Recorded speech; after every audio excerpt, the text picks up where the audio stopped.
Brothers and sisters, thanks for joining me today. Today, I want to talk a little bit about U.S. politics, the breakdown between Democrats and Republicans when it comes to voting numbers. And this is getting a lot of press right now. I live in Texas, and in Texas, Trump just asked Texas to redraw its political maps, really in order to get him 5 more House seats in Congress. And Democrats knew in Texas that they couldn't stop it. It's completely legal to do this. And so they all ran off to other states, other Democrat friendly states, where they could not be compelled to come back. And that basically stopped the whole political process in Texas. And it just, no, with them gone, they could not vote on the matter. And I think the whole thing was silly because it was a foregone conclusion. The Texas governor has the power to keep the Texas Congress in session as long as he likes until they take a vote. And the Democrats just didn't have the votes to stop it because, as Obama said, elections have consequences. And the Democrats, their real problem is they haven't won a vote for statewide office in 20, 25 odd years in Texas. It's been sometime in the 90s since the last time that they did.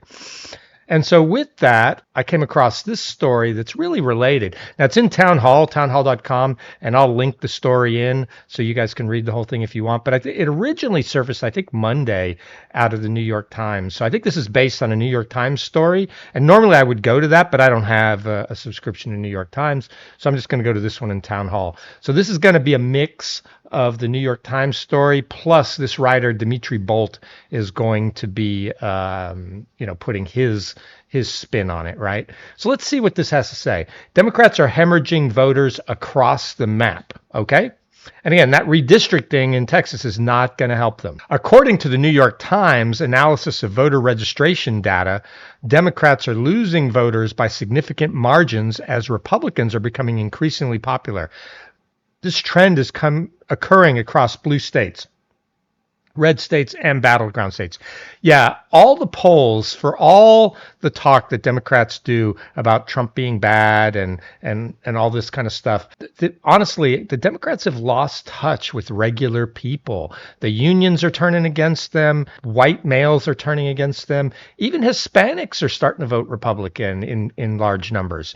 And so the Democrats have really kind of lost their way, and fighting Trump is not the way forward. The way forward is actually coming up with good policies that are good for America and good for, modern Americans. So people are registering more Republican. It doesn't surprise me. New York Times, the Democratic Party is hemorrhaging voters long before they even go to the polls. Of the 30 states that track voter registration by political party, Democrats lost ground to Republicans in every single one between 20 and 24. Show more. Let's look at it real quick. That 4-year swing towards the Republicans adds up to 4.5 million voters, a deep political hole that could take years for Democrats to climb out from. Every single state is down in Democratic vote registrations and up for Republicans in those same states. That's going to be a problem. If you have less people registered, then you're going to have less potential voters for your team. And these numbers, just FYI, are not all inclusive, because if you look at these maps, notice Texas isn't represented here. Notice these states through here aren't represented, Alabama, Mississippi, and such. It's because a lot of the red states don't ask you if you're a Democrat or a Republican. So the problem is probably actually worse than is being recorded. It's mostly Democratic states that actually ask your party affiliation. All right, so back to the story. The New York Times looked at data from L2, a nonpartisan firm that compiles voter, consumer, and constituent data, which found that for the first time since 2018, Republicans gained more voters than Democrats in 24. Between 2020 and 2024, Democrats lost around 2.1 million registered voters in the 30 states that allow people to register under a political party, and Washington, D.C., Republicans gained 2.4 million. Yeah, so it's a 4.5 million person swing. That's definitely going to hurt in the next election for Democrats. So I think this whole redistricting thing, I think, is actually a red herring. This seems to me to be a bigger problem if there's trends in this direction. There are still more registered Democrats than Republicans nationwide, but that's partly because deep blue states like California let voters register by party, while most red states like Texas don't. Even so, the Times admitted the numbers were a bad sign, warning that the trajectory is troublesome for Democrats and there are growing tensions over what to do about it. Yeah. In 2020, Democrats held an 11-point edge over Republicans. In 2024, that advantage fell by almost half to only a 6-point average. I don't want to say the death cycle of the Democratic Party, but there seems to be no end to this. There is no silver lining or cavalry coming across the hill. This is month after month, year after year. Michael Prusser, the director of data science for Decision Desk HQ, an election analysis site, told the Times. The biggest shift away from Democrats has come from men and younger voters, where the left's support has dropped the sharpest. And while both parties lose people to growing ranks of independents, in recent years, those defections have come largely from Democrats. Yeah, so for me, I always vote in my own best self-interest and then that of my community. Which really, those two things are in alignment in general. I cannot imagine in my lifetime that I will probably ever vote Democrat. If I really don't like the Republican candidate, then I probably just won't vote. Or maybe I'll vote for a Libertarian candidate, even though I know that's a wasted vote. But why would I do that? Well, we've got many years of Democrats telling me, white men, that we're bad. We're misogynist. We're racist, we're Nazis. And then you've got DEI and woke is really code that says don't hire white men. So why would I ever vote for a party that focuses on giving all the opportunities to other than white men? I'm a white man. It is preposterous that any white man would vote Democrat in this country. And that's the man problem the Democrats have right now. Men are not voting for the Democratic Party. They've lost unions. They've lost the working class because Democrats have been telling everyone white men are bad for so long, and white men are the majority of really the working class. And white women have been benefiting and taking a lot of those jobs, but white men feel marginalized.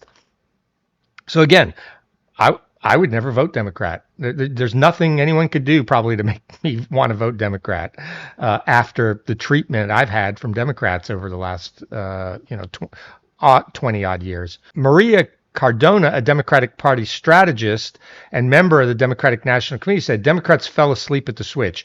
Democrats once leaned in on networks of nonprofits to register Black, Latino, and young voters, groups that used to vote left-wing candidates. But since Trump's election, that assumption no longer holds. As Cardona put it, you can't just register young Latino or Black voters and assume they're going to know that it's Democrats that have the best policies. Well, you notice it says nothing about white people. So they haven't been trying to get white people for years because they've been anti-white for years. So, and then now you wonder why, white men especially aren't voting for you. From the Times, Mr. Trump upended the calculation with inroads he made with working class non-white voters. Democrats are in the process of reassessing their strategy moving forward. Increasingly, their approach involves leaning into the party's progressive wing. Many within the party hope that a more direct leftward turn can generate a populist surge similar to the dynamic that propelled Donald Trump in 2016. Only this time, populism would result in the socialist leader for Democrats. So you see the problem here. Even the strategists they talked about here did not once mention engaging white voters. Why not? White voters are still the largest, I believe, bloc in America. If you want to win elections, you need white voters to vote for you. White people elected Barack Obama president. If you cannot engage the white voters, then your party is lost in America. And so, yeah, the problem of redistricting, there's going to be a lot of noise out of California because Gavin Newsom is working on running for president here in a couple of years. And so he's saying he's going to counteract the redistricting that Texas did. It should be illegal. I think it's immoral. They shouldn't do it. Texas shouldn't have done it. California shouldn't do it. But if it's legal, have at it. Now, the problem for California is he's going to have significant legal challenges because it is actually illegal to do it right now. And so he's got to get a referendum or something, on the ballot in this November, in order to change the law and bypass the independent redistricting committee that they have today in California. It's not up to the governor and the lawmakers in California how to district. So they're going to have to do an end run around that. And the people in California may or may not like that.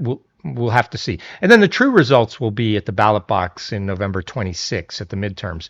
But again, that's not the real problem for Democrats. The real problem is not redistricting. Every state's already heavily gerrymandered. The real problem is Democrats need to stop with all the worrying about identity politics and focusing on these small niche special interest groups, and focus on just your regular average American voter who just cares about their economy, their kids, their safety. They don't like being called racists all the time. They just want to have a better life for themselves and their families. And so Democrats, wake up. This is the way forward for you. You've already lost me, but you might be able to get a few more people back. Stop the nonsense. All right, that's what I think. Like, subscribe if you liked it. If not, tell me why I got it wrong, what I missed. Or, if you really don't like me, don't watch me. Thanks. Bye.